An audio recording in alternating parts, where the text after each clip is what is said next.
ଜୟ ଜଗନ୍ନାଥ ବନ୍ଧୁଗଣ। ଆଜି ଆମେ ପୁଷ୍ପପୁରରେ ବର୍ଷା ବର୍ଣ୍ଣର ଭାଗ 3 ବା ପାର୍ଟ 3 କି ଆଜି ଆମେ ଆଲୋଚନା କରିବା। ତ ଏ ପର୍ଯ୍ୟନ୍ତ ଯେ ପାର୍ଟ 1 ପାର୍ଟ 2 କୁ ଦେଖିନାହାନ୍ତି ଜଲ୍ଦି ଦେଖିନିଅନ୍ତୁ ଏବଂ ନିଜ ନିଜ ସାଙ୍ଗମାନଙ୍କ ପାଖକୁ ସେୟାର କରିଦିଅନ୍ତୁ ଏବଂ ଯିଏ ଚ୍ୟାନେଲକୁ ନୂଆ କରି ଆସିଛନ୍ତି ଚ୍ୟାନେଲକୁ ସବସ୍କ୍ରାଇବ୍ କରିନିଅନ୍ତୁ ହେଲା। ତ ଚାଲନ୍ତୁ ପାର୍ଟ 3ରେ କ'ଣ ଅଛି ତାକୁ ଆଲୋଚନା କରିବା ହେଲା। ତ ଚାଲନ୍ତୁ ଆମର ବନ୍ଧୁଗଣ କେଉଁ ପର୍ଯ୍ୟନ୍ତ ସରିଥିଲା ନା ଏ ପର୍ଯ୍ୟନ୍ତ ସରିଯାଇଥିଲା ନାଇଁ, ଏ ପର୍ଯ୍ୟନ୍ତ ସରିଯାଇଥିଲା। ଆମେ ଏଇଠୁ ଆରମ୍ଭ କରିବା ନା କ'ଣ? ଆଚ୍ଛା, ତଥାପି ପୂର୍ବରୁ ଟିକେ ଥିମ୍ଟା କହି ରଖୁଛି ହେଲା। ଆଚ୍ଛା, ପୂର୍ବରୁ କ'ଣ ପଢ଼ିଥିଲେ ନା ଲେଖକ ବର୍ଷାକୁ ପଠେଇଛନ୍ତି ଏବଂ କହିଛନ୍ତି ଯେତେବେଳେ ଉତ୍କଳ ପଥରେ ଭ୍ରମଣ କରୁଥିବୁ ଯଦି ତୁମର କ୍ଳାନ୍ତି ଆସେ ମେଘାସନ ଏବଂ ଗନ୍ଧମାର୍ଦ୍ଦନ ପର୍ବତରେ କ'ଣ ଅବସନ୍ନ ଟିକେ ନେଇ ଯିବୁ, ଟିକେ ଥକା ନେଇ ମେଣ୍ଟେଇ ଦେବୁ ସେଠି। ଏବଂ ତାପରେ ଗିରିଶୃଙ୍ଖଳ ମହାବନ କଥା କହିଛନ୍ତି ଯେ ଏଇ ଗିରିଶୃଙ୍ଖଳ ମହାବନର ଏ ମହାସଙ୍ଗୀତ ଏ ସଭ୍ୟ ଜଗତ ଶୁଣିନି। ତାର ସେଇ ମହାବନରେ ଯୁଗ ଯୁଗ କାଳରୁ କ'ଣ ଅଗଣିତ ବାରିପାତ ବାରିରାଶି ମିଶି ଆସିଛି, ଏଇ ବିଷାଦ କାହାଣୀ ମଧ୍ୟ ତା ଦେହରେ ମିଶି ଆସିଛି। ଆଉ ଏବଂ ସେଇ ଗିରିଶଙ୍କର ମହାବନର ସେଇ ମହାସଙ୍ଗୀତକୁ ଶୁଣିଲେ ମନ କେଉଁଠିକି ନା ଅନାମୟ ଧାମକୁ, ଅନାମ ଯାହାର ନାମ ନାହିଁ ସେ ଧାମକୁ, ଅନାମମୟ ଧାମକୁ ଚାଲିଯାଏ। ଖାଲି ସେତିକି ନୁହଁ, ଜୀବନ କମଳ ବିଷାଦ ପଙ୍କ ଦୁଃଖ ରୂପକ ପଙ୍କରୁ ଉଠି କ'ଣ ଜୀବନ କମଳଟା ବିକଶିତ ହୋଇ ଉଠେ, ପ୍ରସ୍ଫୁଟିତ ହୋଇ ଉଠେ, ଜୀବନ ଟିକେ ଆନନ୍ଦ ଭରିଯାଏ। ତାପରେ କହିଛନ୍ତି ହେ ବର୍ଷା ଏଇ ଗିରିଶୃଙ୍ଖଳ ମହାବନରେ ଭ୍ରମୁ ଭ୍ରମୁ ଜଳପ୍ରପାତ, କେଉଁ ଜଳପ୍ରପାତ ନା ଖଣ୍ଡାଧାର ଦେବଗଡ଼ ଜଳପ୍ରପାତରେ କ୍ରୀଡ଼ା କରିବୁ ଏବଂ ସେଇ ଯେଉଁ ଆନନ୍ଦ ଭରା ଦୃଶ୍ୟକୁ ଦେଖି ତୁ କ'ଣ ସ୍ତମ୍ଭିତ ହୋଇଯିବୁ, ଚକିତ ହୋଇଯିବୁ, ଆଶ୍ଚର୍ଯ୍ୟ ହୋଇଯିବୁ, ବୁଝିହେଲା। ଏବଂ କହିଛନ୍ତି ଏଇ ଦୁଃଖିନୀ ଜନନୀ ଏଇ ଗିରିଶଙ୍କୁଳ ଏଇ ଯେଉଁ ପ୍ରକୃତି ମା କ'ଣ କରିଛି ନା ଅଯୋଗ୍ୟ ସନ୍ତାନମାନଙ୍କ ଭୟରେ ତାର ରତ୍ନଭଣ୍ଡାରକୁ ଲୁଚାଇ ରଖିଛି।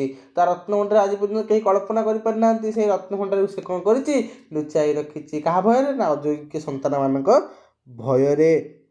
ତେଣୁ ଘନ ତୁ ଆଶ୍ଚର୍ଯ୍ୟ ହେଇଯିବୁ ଯେ ଉତ୍କଳବାସୀ କ'ଣ ଭାଗୀରଥୀ ତୀରରେ ବସି ମଧ୍ୟ ପିପାସୀ ଶୋଷ ମେଣ୍ଟାଇ ପାରୁନାହାନ୍ତି, ଶୋଷିଲା ହୁଅନ୍ତି ଏବଂ ରତ୍ନସ୍ତୂପରେ ରତ୍ନର ଗାଦିରେ ବସି ସେମାନେ କ'ଣ ଭୋକିଲା ହୋଇଯାଆନ୍ତି, ଭୋକ ତାଙ୍କର ମେଣ୍ଟାଇ ପାରନ୍ତି ନାହିଁ। ତ ଆମେ ଏ ପର୍ଯ୍ୟନ୍ତ ପଢ଼ି ଦେଇଥିଲେ, ତାପରେ କ'ଣ ଦେଇଛି ଚାଲନ୍ତୁ ଦେଖି ରଖିବା ହେଲା। ସମସ୍ତେ ବୁଝିପାରିଲା ତ ଯେତିକି କହିଲି? ଆଚ୍ଛା, ଚାଲ ତାପରେ ଦେଖିବା କ'ଣ ଦେଇଛି।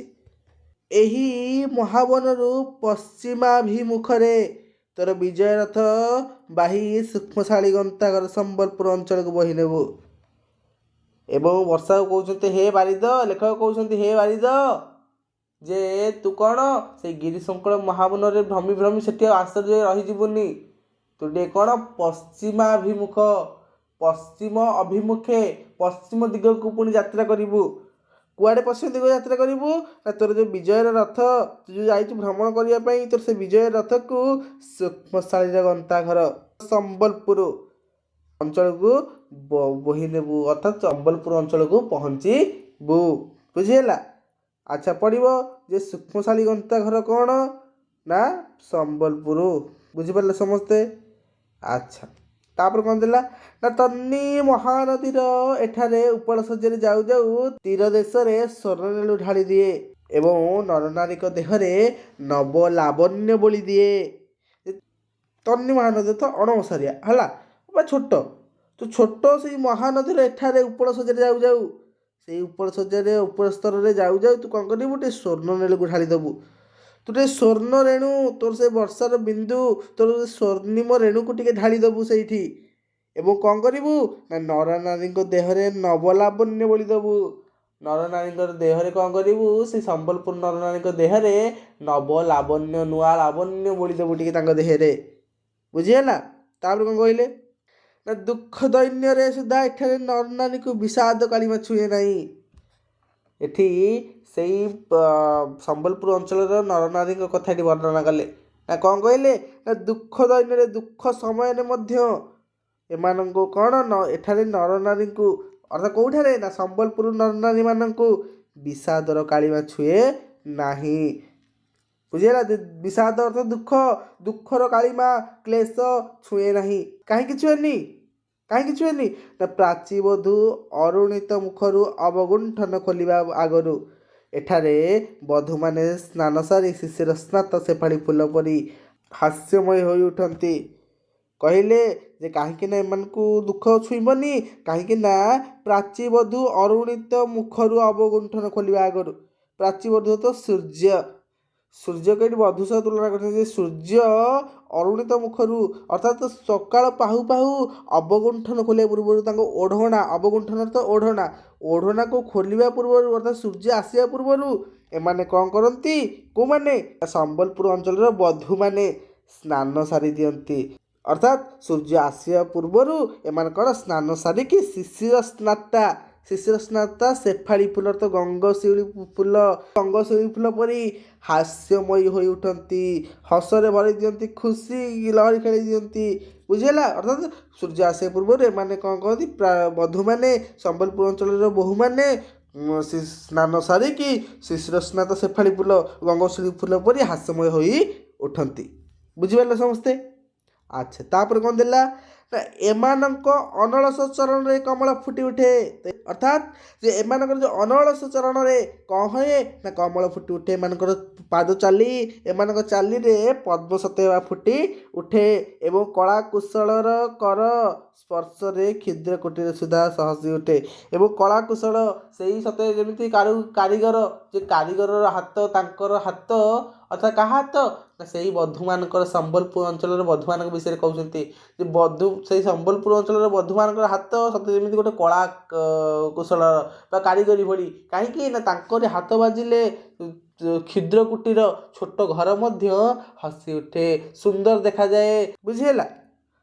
ଆଚ୍ଛା, ତାପରେ କ'ଣ କହିଲେ ନା ଚାରୁ ଚିକୁରକୁ ବଳିତର ଲୋଭନୀୟ ଉଜ୍ଜ୍ୱଳ କାନ୍ତିକୁ ବହୁଦିନ ପରେ ଦେଖି ଏମାନେ ଆୟତନରେ ଚାହିଁ ରହିବେ। କ'ଣ କହିଲେ? ଚାରୁ ଚିକୁରକୁ ବଳି ତୋର ଲୋଭନୀୟ, ସେ ଯେଉଁ ଚାରୁ ଚିକୁରକୁ କାରିଗରୀ ଠାରୁ ବି ବଳି ତୋର ଲୋଭନୀୟ ଦୃଶ୍ୟ, ତୋର ସେ ସୌନ୍ଦର୍ଯ୍ୟକର ଦୃଶ୍ୟ। ହେ ବର୍ଷା, ତୁ ଯେତେବେଳେ ଯିବୁ ସେମାନେ ତୋତେ ଦେଖିବେ, ସେମାନେ କ'ଣ ସବୁ କିଛି ଭୁଲି ତୋର ସେ ଲୋଭନୀୟ ଦୃଶ୍ୟକୁ, ତୋର ସେ କଜ୍ଜଳ କାନ୍ତିକୁ, କଳା ରଙ୍ଗର ଦେହକୁ କ'ଣ ବହୁଦିନ ପରେ ଦେଖି, ତୋତେ ବହୁଦିନ ପରେ ଦେଖି କ'ଣ କରିବେ ନା ଏମାନେ ଆୟତ ନୟନରେ ଚାହିଁ ରହିବେ। ଏମାନେ ଆୟତ ନୟନରେ ସତେ ଯେମିତି ମୁଗ୍ଧ ହୋଇ ବଶୀଭୂତ ହୋଇ ତଥା ଅପଲକ ନୟନରେ ଚାହିଁ ରହିବେ। କେଉଁମାନେ? ନା ସମ୍ବଲପୁରର ବଧୂ ମାନେ। ବୁଝିଲା? ଆଚ୍ଛା, ତାପରେ କ'ଣ ଦେଲା? ତାପରେ କହିଲେ ନା ଘନ ବିଲୋଳ ନେତ୍ର ଭଙ୍ଗୀରେ ଭଳି ଯାଇ ସକର୍ମ ଭୁଲି ଯିବୁ ନାହିଁ, କେଦାର ଭରା ବାରିପାତରେ ସମ୍ବଲପୁରକୁ ଶ୍ୟାମଳ କରି ଆସିବୁ। ତ ଲେଖକ ପୁଣି ମନେ ପକେଇ ଦେଇଛନ୍ତି, ହେ ବର୍ଷା, ହେ ବାରିଦ, ହେ ଜଳଦ, ସେମାନଙ୍କର ଅର୍ଥାତ୍ ସେ ଯେଉଁ ବଧୂମାନଙ୍କର ସେ ଯେଉଁ ଆୟତ ନୟନରେ ତୋତେ ଚାହିଁ ରହିଥିବେ, ସମ୍ବଲପୁର ଅଞ୍ଚଳବାସୀମାନେ ତୋତେ ଚାହିଁ ରହିଥିବେ, ତାଙ୍କର ସେ ଚାହିଁପାରେ, ତ ତାଙ୍କର ସେ ଚାହାଣିରେ ତୁ ଆଉ କ'ଣ କରିବୁନି, ସେଠି ଆଉ ରହିଯିବୁନି, ସେଠି ଆଉ ତୁ ଟିକେ ସ୍ତମ୍ଭିତ ହୋଇ ରହିଯିବୁନି। ତୁ ଟିକେ ତୋ ସ୍ୱକର୍ମ, ତୋ ନିଜସ୍ୱ କର୍ମ ଯେଉଁ ଉତ୍କଳକୁ ଯାତ୍ରା କରିବାକୁ ଯାଇଛୁ, ଯେ ତୁ ଉତ୍କଳ କର୍ମ, ନିଜ କର୍ମକୁ ଭୁଲିଯିବୁ ନାହିଁ। ତେଣୁ କ'ଣ କରିବୁ ନା କେଦାର ଭରା ବାରିପାତରେ ସମ୍ବଲପୁର ଶ୍ୟାମଳ କରି ଆସିବୁ।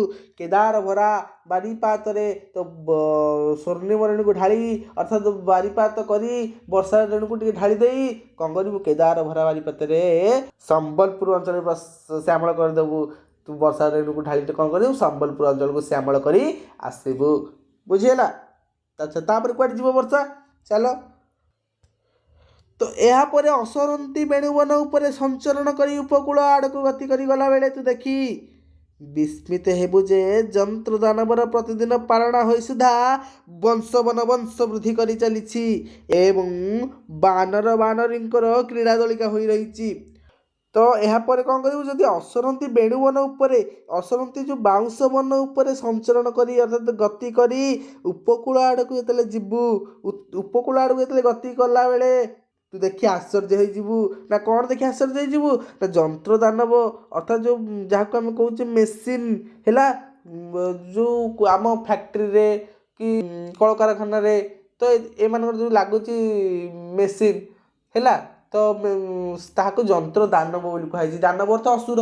ତ କାହିଁକି ତାକୁ ଦାନବ ବୋଲି କୁହାଯାଇଛି? କାହିଁକିନା ସିଏ ଅନେକ ଗୁଡ଼ିଏ କ୍ଷତିକାରକ ଗ୍ୟାସ୍, କ୍ଷତିକାରକ କ'ଣ ପଦାର୍ଥ ଆମ ବାହାର କରୁଛି, ଯାହାଦ୍ୱାରା କ'ଣ ରୋଗର କାରଣ ସାଜୁଛି ନା ନାହିଁ, ମହାମାରୀ ଭୟଭୀତର କାରଣ ସାଜୁଛି। ତ ସେଇଥିପାଇଁ ତାକୁ ଯନ୍ତ୍ର ଦାନବ ବୋଲି କୁହାଯାଇଛି।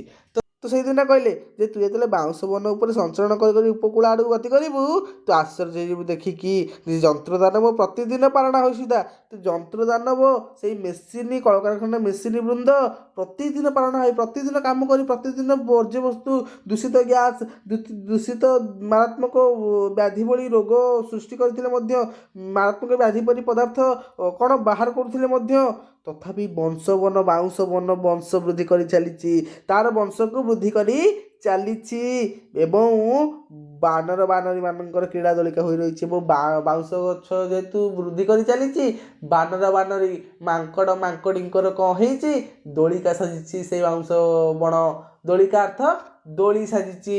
ବୁଝିହେଲା ନା କି ବୁଝିପାରିଲ? ବୁଝିପାରିଲେ ସମସ୍ତେ? ଆଚ୍ଛା ଠିକ୍ ଅଛି।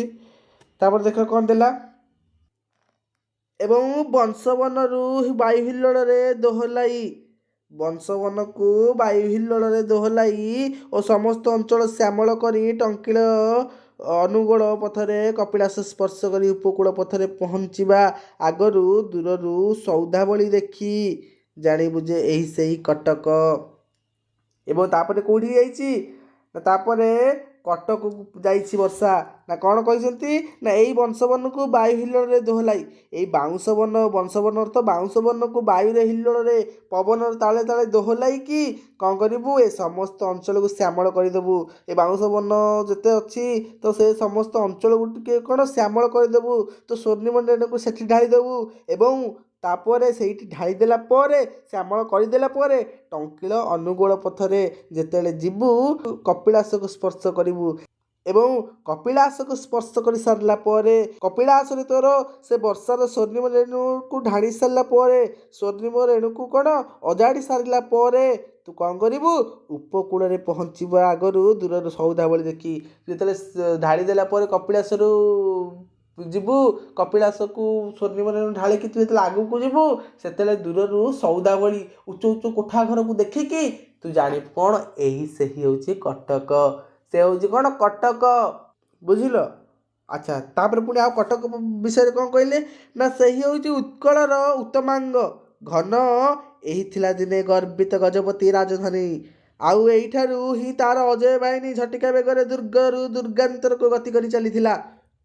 ଏବଂ କଟକ ବିଷୟରେ କହୁଛନ୍ତି ତ ଏଇ ହେଉଛି ସେଇ କଟକ। ତୁ ଯେତେବେଳେ କପିଳାସରୁ ଯିବୁ ସେତେବେଳେ ଦୂରରୁ ସୌଦାବଳି ଦେଖିକି ତୁ ଜାଣିଦେବୁ ସେଇ ହେଉଛି କଟକ। ସେଇ କଟକ ହେଉଛି ଉତ୍କଳର ଉତ୍ତମାଙ୍ଗ ଅର୍ଥାତ ଓଡ଼ିଶା ବା ଉତ୍କଳର ଉତ୍ତମାଙ୍ଗ ଅର୍ଥ ମୁଣ୍ଡ ଅର୍ଥ ହେଡ଼୍ ଥିଲା ରାଜଧାନୀ ସିଏ ଏବଂ ଘନ ଏଇ ଥିଲା ଦିନେ ଗର୍ବିତ ଗଜପତି ରାଜଧାନୀ। ତ ଏଇ ଥିଲା ଅର୍ଥାତ ଏଇ କଟକ ଥିଲା ଦିନେ ଗର୍ବିତ ଗଜପତିର ରାଜଧାନୀ। ବୁଝିହେଲା? ତ କଟକ କ'ଣ କାହାର ରାଜଧାନୀ ଥିଲା ନା ଗର୍ବିତ ଗଜପତିର ରାଜଧାନୀ ଥିଲା। ଏବଂ ଆଉ କ'ଣ ହେଉଥିଲା ନା ଏଇ କଟକ ଠାରୁ ହିଁ ତାର ଅଜୟ ବାହିନୀ କାହାର ଗର୍ବିତ ଗଜପତିର ଯେଉଁ ରାଜାଙ୍କର ଅଜୟ ବାହିନୀ ଝଟିକା ବେଗରେ ଦୁର୍ଗରୁ ଦୁର୍ଗାନ୍ତରକୁ ଅର୍ଥାତ ଦୂର ଦୂରକୁ ମଧ୍ୟ ଗତି କରି ଚାଲୁଥିଲେ। ବୁଝିହେଲା? ଏବଂ ଆଉ କ'ଣ କହିଲେ ନା ସ୍ମୃତିପୁତ ବିଡ଼ାନାସୀ ଆଜି ମୂର୍ତ୍ତିକାରେ ଅବଲୁପ୍ତ ମାତ୍ର ଲୁଣ୍ଠିତ ବାରବାଟୀ ସ୍ଖଳିତ ପ୍ରସ୍ତରରେ ତାର ସ୍ମୃତି କୀର୍ତ୍ତି ଆଜି ଯାଏ ଲାଗି ରହିଛି ଓ ମର୍କତ କେଶରୀ ମହାକୀର୍ତ୍ତି ଆଜି ଯାଏ ଚିତ୍ରପଳା ମେଖଳା ପରି ଦିଶୁଛି। ଏବଂ କହିଲେ କିନ୍ତୁ ଏ ସିନା ଗର୍ବିତ ଗଜପତି ରାଜଧାନୀ ଉତ୍କଳର ଉତ୍ତମାଙ୍ଗ ଏଇଠାରୁ ହିଁ ଝଟିକା ବେଗରେ ଅଜୟ ବାହିନୀ କ'ଣ ହେଉଥିଲେ ଦୁର୍ଗ ଦୂରାନ୍ତରକୁ ଗତି କରି ଚାଲିଥିଲେ କିନ୍ତୁ ସ୍ମୃତିପୁତ ବିଡ଼ାନାସୀ ଆଜି କ'ଣ ମୂର୍ତ୍ତିକାରେ ଅବଲୁପ୍ତ ଆଜି ମୂର୍ତ୍ତିକାରେ କ'ଣ ଅବଲୁପ୍ତ ହେଇଛି ମିଶିଯାଇଛି ଲୁଚି ଯାଇଛି ଲୁପ୍ତ ଅର୍ଥ ଲୁଚିଯିବା ହେଲା ଆଜି ମୂର୍ତ୍ତିକାରେ ଲୁଚି ଯାଇଛି ମାତ୍ର ଲୁଣ୍ଠିତ ବାରବାଟୀ ସେଇ ଲୁଣ୍ଠିତ ବାରବାଟୀର ଖଳିତ ପ୍ରସ୍ତର ଅର୍ଥ କହିଲେ କ'ଣ ପଥର ଖଳିତ ଅର୍ଥ ଖୋଳା ତ ଖୋଳା ହେଇକି ଯେଉଁ ପଥରରେ ତାର ସ୍ମୃତି ଏବଂ କୀର୍ତ୍ତି କାହାର ନା ସେଇ ଲୁଣ୍ଠିତ ବାରବାଟୀର ସ୍ମୃତି କୀର୍ତ୍ତି ଆଜି ଯାଏ ଲାଗି ରହିଛି। ଯେ ପଡ଼ିବ ବାରବାଟୀର ଖଳିତ ପ୍ରସ୍ତରରେ ଆଜି ଯାଏ କ'ଣ ଲାଗି ରହିଛି ନା ତାର ସ୍ମୃତି ଏବଂ କୀର୍ତ୍ତି ଆଜି ଯାଏ ଲାଗି ରହିଛି। ବୁଝିଲା? ଏବଂ ମର୍କତ କେଶରୀ ମହାକୀର୍ତ୍ତି ଆଜି ଯାଇ ଚିତ୍ରପଳା ମେଖଳା ପରି ଦିଶୁଛି ଏବଂ ମର୍କତ କେଶରୀ ମର୍କତ ରାଜାଙ୍କର ସେ ମହାକୀର୍ତ୍ତି ଆଜି ଯାଏ ମଧ୍ୟ ଚିତ୍ରପଳା ମେଖଳା ପରି ଚିତ୍ରପଳା କ'ଣ ମେଖଳା ପରି ଦିଶୁଛି। ଏଇଠାରେ ହିଁ ବହୁ କବି ଜ୍ଞାନୀ ଗୁଣୀ ଓ କର୍ମୀ ଅଳ୍ପ ଦିନ ତଳେ ଉତ୍କଳର ମହାନିଶାରେ ଉଜାଗର ରହି ଜ୍ଞାନ ଦୀପ ଜାଳିଗଲେ ଏହି ଦୀପ ଅଖଣ୍ଡ ରହୁ। ତ ତାପରେ କହୁଛନ୍ତି ଯେ ଏହିଠାରେ ଏହି କଟକଠାରେ ହିଁ ବହୁ କବି ଜ୍ଞାନୀ ଗୁଣୀ କର୍ମୀ ମାନେ କ'ଣ କଲେ ଅଳ୍ପ ଦିନ ତଳେ ଅର୍ଥାତ୍ କିଛି ଦିନ ତଳେ ଉତ୍କଳର ମହାନିଶାରେ ଉଜାଗର ରହି ଅର୍ଥାତ୍ ଯେତେବେଳେ ଆମ ସ୍ୱାଧୀନତା ପାଇନଥିଲା ବହୁ କବି ବହୁ ଜ୍ଞାନୀ ବହୁ ବିଦ୍ୱାନ ସଜ୍ଜନ ବ୍ୟକ୍ତିମାନେ କ'ଣ ଲଢ଼େଇ କରିଥିଲେ ଏହି ଦେଶକୁ ସ୍ୱାଧୀନତା ଦେବା ପାଇଁ, ଏ ଉତ୍କଳ ମାଆକୁ ଆଜାଦ କରିବା ପାଇଁ। ତ ସେଇ ଯେଉଁ ମହାନିଶାରେ କ'ଣ ଉଜାଗର ରହିଥିଲେ, ସେଇ ମହାନିଶାରେ ଯେତେବେଳେ ଉଜାଗର ରହି ଚେତନାମାନ ରହି ଜାଗ୍ରତ ରହି କ'ଣ କରିଥିଲେ ଜ୍ଞାନର ଦୀପ ଜାଳିଥିଲେ ଏବଂ ସେଇ ଜ୍ଞାନର ଦୀପ ଆଜି ପର୍ଯ୍ୟନ୍ତ ଅଖଣ୍ଡ ରହୁ। ଏହା ହିଁ କାମନା କରି ତୁ କଟକରୁ ଶ୍ୟାମଳ କରି ଚାଲି ଆସିବୁ। ତୁ ଏହା ହିଁ କାମନା କରି ନା କ'ଣ ସେଇ ଦୀପକୁ ସେଇ ଅଖଣ୍ଡ ଦୀପ ଆଜି ପର୍ଯ୍ୟନ୍ତ କ'ଣ ସେମିତି ଜଳୁଥାଉ, ତାର ତେଜ ଏମିତି ଝଟକୁଥାଉ, ସେଇ ଦୀପଟି ଅଖଣ୍ଡ ରହୁ। ଏହା କାମନା କରି ତୁ କଟକକୁ ଶ୍ୟାମଳ କରି କ'ଣ ଆସିବୁ ହେଲା। ଆଚ୍ଛା ପଢ଼ିବ ଯଦି କଟକର କ'ଣ ମାହାତ୍ମ୍ୟ ବର୍ଣ୍ଣନା କର ହେଲା। କଟକ ବିଷୟରେ ବର୍ଣ୍ଣନା କର। ଲେଖିବ ଯେ କଟକ ହେଉଛି ଉତ୍କଳର ଉତ୍ତମାଙ୍ଗ, ଗର୍ବିତ ଗଜପତିର ରାଜଧାନୀ। ଏଇଠାରୁ ହିଁ ଉତ୍କଳର ବା ଗଜପତିଙ୍କର ବା ଅଜୟ ବାହିନୀ କ'ଣ ଝଟିକା ବେଗରେ ଦୁର୍ଗ ଦୂରାନ୍ତରକୁ ଗତି କରି ଚାଲୁଥିଲେ ଏବଂ ଆଜି ଯେଉଁ ସେଇ ସ୍ମୃତିପୂତ ବିଡ଼ାନାସୀ ଆଜି ମୃତ୍ତିକାରେ ଅବଲୁପ୍ତ ଲୁଚି ଯାଇଛି। ବୁଝିହେଲା। ଆଉ କ'ଣ ହେଇଛି ନା ଯେଉଁ ବାରବାଟୀର ପଥରରେ ଖୋଳା ହେଇଥିଲା ଯେଉଁ କୀର୍ତ୍ତି ଆଉ ସ୍ମୃତି ଆଉ କୀର୍ତ୍ତି ଗୁଡ଼ିକ ଆଜି ପର୍ଯ୍ୟନ୍ତ କ'ଣ ଝଟକି ଦେଖାହେଉଛି, ଆଜି ପର୍ଯ୍ୟନ୍ତ କ'ଣ ଲାଗି ରହିଛି। ଖାଲି ସେତିକି ନୁହଁ, ମର୍କତ କେଶରୀ ରାଜାଙ୍କର ବା ମର୍କତ କେଶରୀଙ୍କର ତାଙ୍କର ସେ କୀର୍ତ୍ତି ଆଜି କ'ଣ କିଭଳି ଦେଖାଯାଉଛି ନା ଚିତ୍ରପଳା ମେଖଳା ପରି ଦେଖାଯାଉଛି। ବୁଝିଲ। ଆଚ୍ଛା ଲେଖିବ ଏମିତି ହେଲା। କଟକ ବିଷୟରେ ବର୍ଣ୍ଣନା କରିବ ସୁନ୍ଦର ଭାବରେ। ଆଚ୍ଛା ବର୍ଷାକୁ ଲେଖକ କହୁଛନ୍ତି ଯେ ଏହା କାଳ୍ପନା କରି ଯେଉଁ ସେଇ ଦୀପ, ସେଇ ଜ୍ଞାନର ଦୀପ ବହୁ କବି ଜ୍ଞାନୀ ସଜ୍ଜନ ବ୍ୟକ୍ତିମାନେ ଯେଉଁ ଜ୍ଞାନର ଦୀପ ଜାଳିଥିଲେ ସେଇ ଦୀପ ଅଖଣ୍ଡ ରହୁ ବୋଲି ତୁ ଏହା କାମନା କରିବୁ ଏବଂ କାମନା କରିକି କ'ଣ କରିବୁ ତୁ କଟକକୁ ଶ୍ୟାମଳ କରି ଆସିବୁ।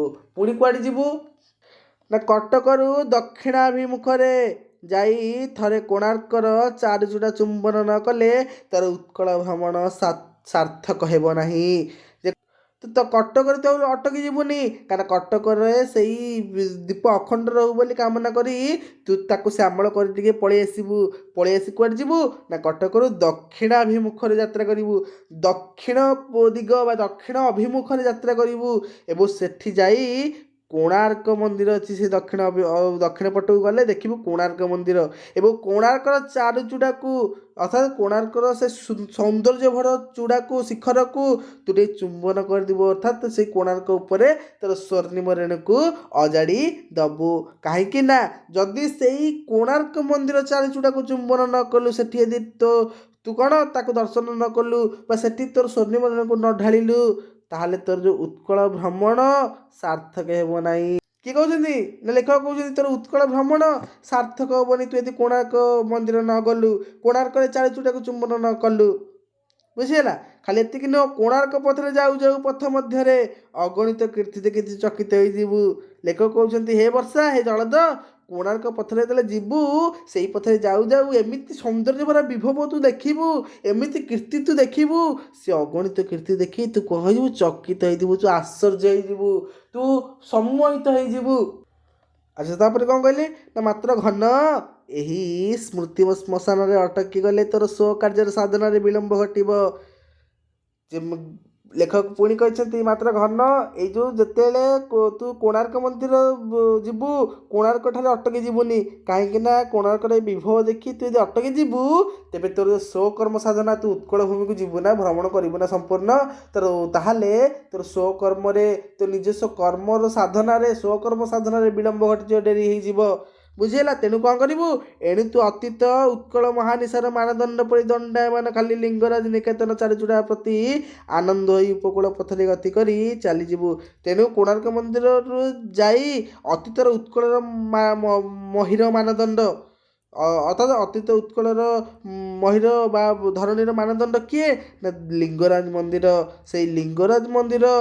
ସେଇ ଲିଙ୍ଗରାଜ ମନ୍ଦିର ନିକେତନ ତାର ଚାରିଚୁଟାକୁ କ'ଣ କରିବୁ ଟିକେ ସ୍ୱର୍ଣ୍ଣିମ ଢାଳି ଦେବୁ। ତ ସେଇ ସ୍ୱର୍ଣ୍ଣିମ ଢାଳି ଦେଲା ପରେ ତା ଚାରିଚୁଟାରେ ତୁ କ'ଣ ଉପକୂଳ ପଥରେ ଯିବୁ ହେରି, ଉପକୂଳ ପଥକୁ ଗତି କରିବୁ ହେଲା। ବୁଝିପାରିଲ? ଯେ ପଡ଼ିବ ଯେ ବର୍ଷା କ'ଣ ନ କଲେ ତା ଉତ୍କଳ ଭ୍ରମଣ ସାର୍ଥକ ହେବ ନାହିଁ ନା କୋଣାର୍କର ଚାରିଚୁଟାକୁ ଚୁମ୍ବନ ନ କଲେ ହେଲା।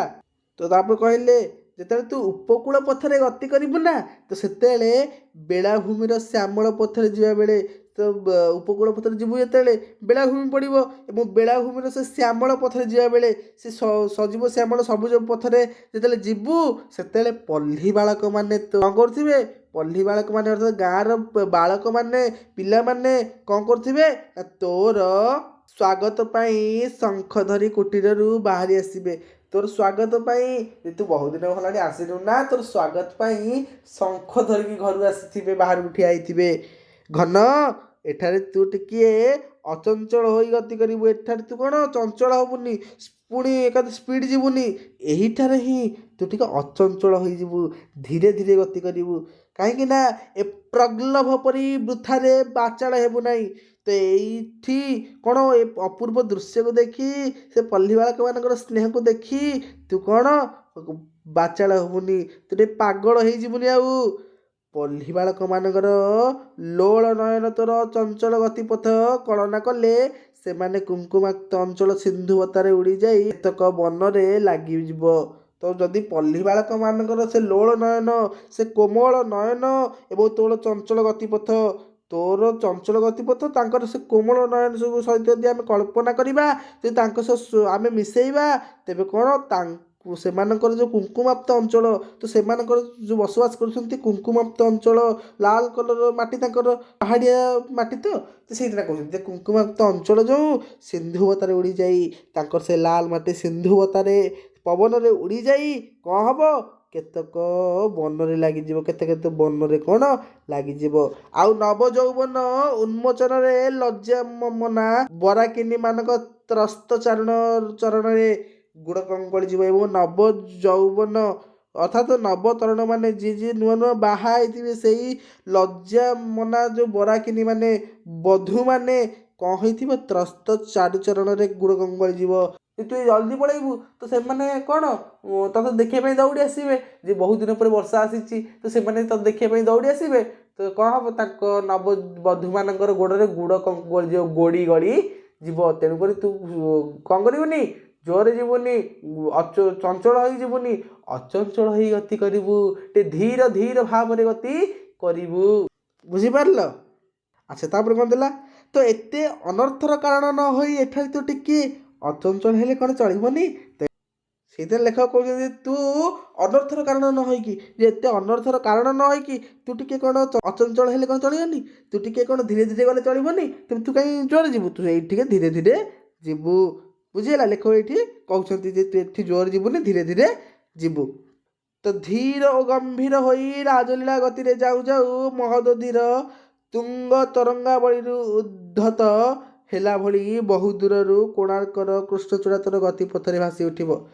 ଏବଂ ଯେତେବେଳେ ଧୀରେ ଧୀରେ ଗମ୍ଭୀର ହୋଇକି ଯାଉଥିବୁ ସେଇ ରାଜଲୀଳା ଗତିରେ ତୁ ଯେତେବେଳେ ଯାଉ ଯାଉ କ'ଣ ହେବ ନା ସେଠି ମହୋଦଧିର ତୁଙ୍ଗ ତରଙ୍ଗାବଳୀରୁ, ମହୋଦଧିର ତ ସମୁଦ୍ରର ସେଇ ଯେଉଁ ତୁଙ୍ଗ ଉଚ୍ଚ ଉଚ୍ଚ ତରଙ୍ଗାବଳୀ, ଉଚ୍ଚ ଉଚ୍ଚ ତରଙ୍ଗରୁ ଉଦ୍ଧତ ଅର୍ଥ ଉଠି ଆସୁଥିବା କ'ଣ ନା ବହୁ ଦୂରରୁ କୋଣାର୍କର କୃଷ୍ଣଚୂଡ଼ା, ବହୁ ଦୂରରୁ କୋଣାର୍କର ସେ କୃଷ୍ଣଚୂଡ଼ା ଚାରୁଚୂଡ଼ା ସୌନ୍ଦର୍ଯ୍ୟ ରୂପକ ଯେଉଁ ଶିଖର ଭାଗ ତୋର ଗତିପଥରେ କ'ଣ ଭାସି ଉଠିବ, ତୋର ଗତିପଥରେ ଦେଖାଯିବ। ତ ତୁ ଜାଣିବୁ ଯେ ଏହି ସେହି ଭୁବନ ମୋହନ କୋଣାର୍କ। ତ ତୁ ତାକୁ ଦେଖିକି କ'ଣ କରିବୁ, ଜାଣିବୁ ଯେ ଏହି ହେଉଛି ସେହି ଭୁବନ ମୋହନ କୋଣାର୍କ। ସ୍ୱର୍ଗଚିତ ପାରିଜାତ ପରି ତାହା ଆଜି ମ୍ଳାନ ଅଚ୍ଛିନ୍ନ ହୋଇ ବିଜନ ବେଳାରେ ପଡ଼ି ରହିଛି। ସ୍ୱର୍ଗଚିତ, ସ୍ୱର୍ଗରୁ ବିଚ୍ୟୁତି ହୋଇ, ସ୍ୱର୍ଗରୁ ଓହ୍ଲାଇ ଆସି ସ୍ୱର୍ଗଚିତ ପାରିଜାତ ପରି ଆଜି କ'ଣ ହେଇଛି, ସେଇ କୋଣାର୍କ ମ୍ଳାନ ଅଚ୍ଛିନ୍ନ ହୋଇ ବିଜନ ବେଳା, ବିଜନ ଅର୍ଥ ନିର୍ଜନ ବେଳାରେ ପଡ଼ି ରହିଛି। ଦୃପ୍ତ ଓ ଗର୍ବିତ ଜାତିର ପରାକ୍ରମର ପ୍ରତୀକ ଏହି ମହାମନ୍ଦିର ଏକ ପକ୍ଷରେ ତୋତେ ବିପୁଳ ବିଭବର ବାର୍ତ୍ତା ଓ ଅନ୍ୟ ପକ୍ଷରେ ଅତୁଳିତ ଲଳିତ କଳାର ଛନ୍ଦମୟୀ ଗାଥା ଏକାବେଳରେ ଆଣିଦେବ। ତ ପଡ଼ିବ ତ ଏଇ ଦୃପ୍ତ ଗର୍ବିତ ଜାତିର ପରାକ୍ରମ, ତ ଏଇ ଉତ୍କଳର ଏଇ ଓଡ଼ିଆ ଜାତିର ଗର୍ବିତ ଦୃପ୍ତ ଏଇ ଗର୍ବିତ ଜାତିର ପରାକ୍ରମ ହେଉଛି କିଏ? ନା ପରାକ୍ରମର ପ୍ରତୀକ କିଏ? ନା ଏହି ହେଉଛି ମହାମନ୍ଦିର କୋଣାର୍କ। ତ ଏଇ ହେଉଛି ଉତ୍କଳ ଜାତିର ଏଇ ଓଡ଼ିଆ ଜାତିର ହେଉଛି ପରାକ୍ରମ। ତେଣୁ ଏଇ ମନ୍ଦିର ଖାଲି ଗର୍ବିତର ପ୍ରତୀକ ନୁହେଁ, ଏହା ଏକ ପକ୍ଷରେ ବିପୁଳ ବିଭବର ବାର୍ତ୍ତା ଆଣିଦେବ ଏବଂ ଅନ୍ୟ ପକ୍ଷରେ ଅତୁଳିତ ଲଳିତ କଳାର ଛନ୍ଦମୟୀ ଗାଥାକୁ ଆଣିଦେବ। ବୁଝିପାରିଲେ? ପଡ଼ିବ ଯେ କୋଣାର୍କ ଏକାବେଳକେ କ'ଣ ଆଣିଦିଏ? ନା ଏଇ କୋଣାର୍କ ଏକ ପକ୍ଷରେ ବିପୁଳ ବିଭବର ବାର୍ତ୍ତା ଏବଂ ଅନ୍ୟ ପକ୍ଷରେ ଅତୁଳିତ ଲଳିତ କଳାର ଛନ୍ଦମୟୀ ଗାଥାକୁ ଏକାବେଳକେ ଆଣି ଦିଏ। ବୁଝିପାରିଲ? ତ ଏହି ମୁକ ମନ୍ଦିରରେ ଯଦି ମୁଖ ଫିଟନ୍ତା ତେବେ ସେ ତୋତେ ଅତୁତ ବିଭବର ଗାଥା କହି ବିଜନ ବେଳାକୁ ମୁଖରିତ କରିଦିଅନ୍ତା। ତ ଲେଖକ ଏଠି ବର୍ଷାକୁ କହୁଛନ୍ତି, ହେ ବର୍ଷା, ଯଦି ଏହି ମୁକ ମନ୍ଦିରର ଅର୍ଥାତ୍ ଏହି ମୁକ ଅର୍ଥ କ'ଣ? ଯେ କଥା କହିପାରେନି। ତ କୋଣାର୍କ ମନ୍ଦିରକୁ ସେଇଦିନ କହୁଛନ୍ତି ଯଦି ଏଇ ମୁକ ମନ୍ଦିରର ଏଇ କଥା ନ କହିବା ମନ୍ଦିରର ହେଲା ମୁଖ ଯଦି ଫିଟନ୍ତା, ଯଦି ତା ପାଟି ଫିଟନ୍ତା ତେବେ ସେ କୋଣାର୍କ ମନ୍ଦିର ତତେ କ'ଣ ଅତୀତ ବିଭବର ଗାଥା କହି ଅତୀତର ସେ ବିଭବ ଅତୀତର କୀର୍ତ୍ତିର ଗାଥା କହି କାହାଣୀକି ଶୁଣାଇ ଏ ବିଜନ ବେଳାକୁ ଏ ନିର୍ଜନ ବେଳାକୁ ନିର୍ଜନ ସ୍ଥାନକୁ ମୁଖରିତ କରିଦିଅନ୍ତା। ଗୋଟେ ସେ କାହାଣୀରେ ଭରି ଦିଅନ୍ତା, ଅଥଚ ଉଚ୍ଚ ରୋଦନର ସିନ୍ଧୁ ଘୋଷକୁ ବୁଡ଼ାଇ ଦିଅନ୍ତା।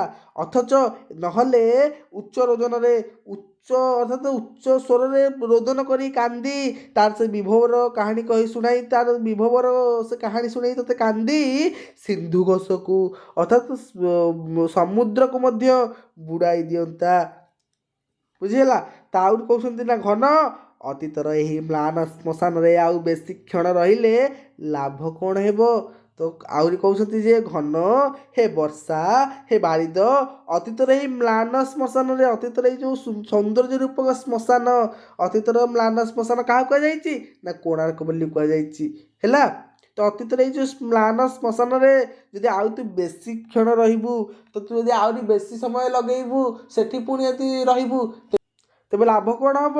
ତୋର ଆଉ ଲାଭ କ'ଣ ହେବ? ତୋର ବରଂ କ'ଣ ସମୟ କ୍ଷତି ହେବ, ତୋର ସମୟ ଲସ୍ ହେଇଯିବ, କାହିଁକିନା ତୋର ସ୍ୱକର୍ମର ସାଧନାରେ ବିଳମ୍ବ ଘଟିବ। ତେଣୁ କହିଲେ ଯେ କ'ଣ? ଯେ ଏହାର ଚାରିଚୂଡ଼ାକୁ ଚୁମ୍ବନ କରି ଏହାର ସ୍ୱର୍ଣ୍ଣିମ ଚୂଡ଼ାକୁ ସୌନ୍ଦର୍ଯ୍ୟ ରୂପକ ଚୂଡ଼ାକୁ ଶିଖର ଭାଗକୁ ଚୁମ୍ବନ କରିବୁ, ଅର୍ଥାତ୍ ତୋର ସ୍ୱର୍ଣ୍ଣିମ ରେଣୁକୁ ଢାଳିଦେବୁ ଏବଂ ମହୋଦଧି ଉପକୂଳକୁ ଶ୍ୟାମଳ କରି ତ୍ୱରା ଗତିରେ ନୀଳାଚଳ ପଥ ଧରିବୁ ଏବଂ ମହୋଦଧି ଉପକୂଳରେ ଶ୍ୟାମଳ କରି ମହୋଦଧିର ଉପକୂଳକୁ ଶ୍ୟାମଳ କରିଦେଇ ସଜୀବରେ ଭରିଦେଇ ତୋର ତ୍ୱରା ଗତିରେ ତୋର ସେ ଲୀଳାବିୟ ଗତିରେ କ'ଣ କରିବୁ? ନା ନୀଳାଚଳ ପଥ ଧରିବୁ, ଅର୍ଥାତ୍ ଶ୍ରୀକ୍ଷେତ୍ରକୁ ଆସିବୁ, ସେଠୁ ଶ୍ରୀକ୍ଷେତ୍ରକୁ ଆସିବୁ। ବୁଝିହେଲା?